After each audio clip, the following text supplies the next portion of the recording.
O verbo haver. O verbo haver é um verbo que causa alguns problemas por ele ser empregado, quer impessoalmente às vezes, quer pessoalmente, quer como verbo auxiliar de outros verbos principais.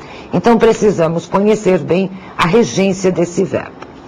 Ele pode ser impessoal. Nós já vimos, se vocês se recordarem, na aula sobre os termos da oração, quando nós temos orações sem sujeitos, uma das razões que nós vamos ter a oração sem sujeito é o verbo haver sendo empregado impessoalmente. Nesses casos, o verbo haver, ele é empregado apenas na terceira pessoa do singular, significando existir, que é um dos casos das orações sem sujeito, acompanhado de objeto direto. Então vejam, um exemplo tirado também da nossa área, nos territórios federais com mais de 100 mil habitantes, além do governador, nomeado na forma desta Constituição, haverá órgãos judiciários de primeira e segunda instância, conforme está no artigo 33, parágrafo 3º da nossa Constituição. Observem que na linguagem culta é inaceitável a pluralização do verbo haver em construções que nós ouvimos muito por aí, como houveram acidentes. Jamais. Haver aí é impessoal, não tem sujeito. Acidentes é objeto direto dele. E o verbo não precisa concordar com seu objeto direto. Se ele não tem sujeito, ele fica na terceira pessoa. Houve acidentes. Se houvessem recursos, outro erro é se houvesse recursos. Se houverem problemas, não. Se houver problemas, é a forma correta nessas expressões.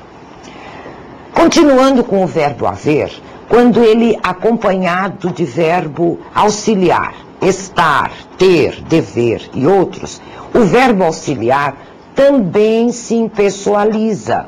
Vejam no exemplo. Deve haver leis justas e penalidades adequadas. O deve, acompanhando o haver, também fica na terceira pessoa.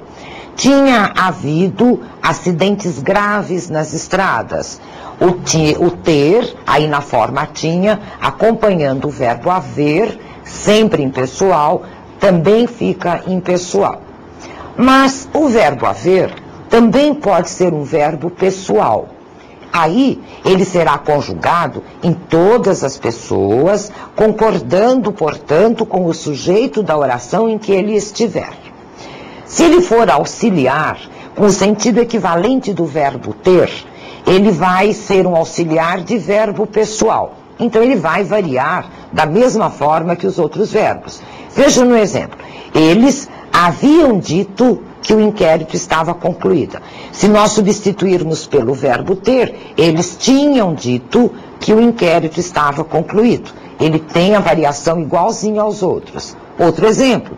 Nas causas relativas ao estado de pessoa, se houverem sido citados no processo, em litisconsórcio necessário, melhor dizendo, todos os interessados, a sentença produz coisa julgada em relação a terceiros, conforme está no nosso Código de Processo Civil, no seu artigo 472. Veja, aí o verbo haver entrou na concordância com o sujeito todos os interessados. Eu posso ainda usar o verbo haver no sentido de haver algo, ele será transitivo direto. Ou então, haver algo de alguém, ele será transitivo direto e indireto. Nesse caso, ele tem a significação de alcançar, de conseguir, de obter. Veja o exemplo. Eles houveram o prêmio, significa eles alcançaram, eles conseguiram o prêmio. Ou então, outro exemplo. O proprietário das sementes, plantas ou materiais poderá cobrar do proprietário do solo a indenização devida quando não puder havê-la do plantador ou construtor, o que está no nosso Código Civil de 2002, no seu artigo 1257, parágrafo único, para que vocês possam aí confirmar. Outra regência do verbo haver é haver alguém ou algo acompanhado da preposição com ou por. Vai ser um verbo transitivo direto com predicativo de objeto direto. Nesse caso, ele tem o sentido de considerar, de julgar. Então, se eu digo, ele era havido por idôneo, eu estou significando que ele era considerado por idôneo. Ou então, haviam-no por sábio. Eu tenho o objeto direto e tenho o predicativo do objeto direto introduzido pela preposição. Um outro exemplo, se a administração ou diretoria tiver a sede no estrangeiro, haver-se-á por domicílio da pessoa jurídica, no tocante às obrigações contraídas por cada uma de suas agências, o lugar do estabelecimento, cito no Brasil, a que ela corresponder. Está no nosso Código Civil, no seu artigo 75, parágrafo 2º, para a sua confirmação. Mas ainda, o verbo haver pode ser utilizado acompanhado da palavra mister.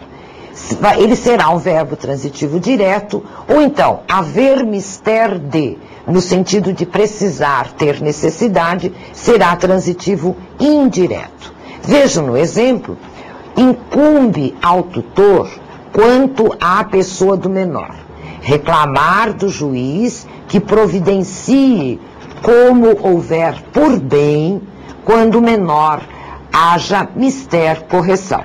Então vejam, aí ele é transitivo direto apenas, está lá no Código Civil, no artigo 1740, se não me engano, inciso 2. É isto aí, para vocês confirmarem. Ou então, eu posso ter haver por bem no sentido de dignar-se, de resolver, julgar oportuno.